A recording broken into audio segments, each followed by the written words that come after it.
Hello, today we will guide you through how to remove Pro Features error when exporting your video on CapCut.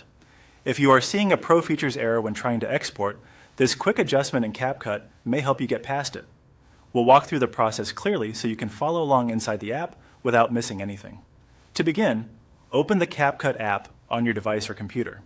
Once the app is fully loaded, go ahead and open the sample project, or the project where you are running into the export issue.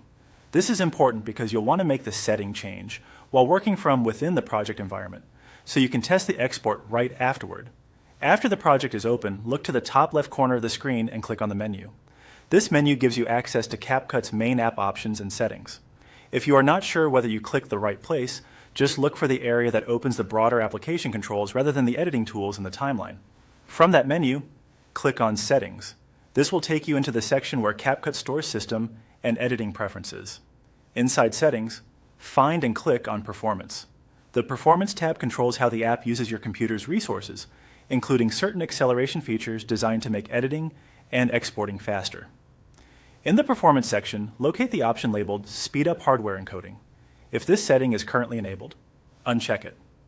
This step matters because hardware encoding can sometimes trigger export-related issues or conflicts, and disabling it may allow CapCut to export the project without showing the Pro Features error. Once you have unchecked that option, click Save to apply the change. After saving, return to your project and try exporting your video again. In many cases, this adjustment is enough to resolve the problem and let the export complete normally. As a quick tip, after changing performance settings, give the app a moment to apply them before exporting. If needed, simply try the export again from the same project once everything is saved. That's it.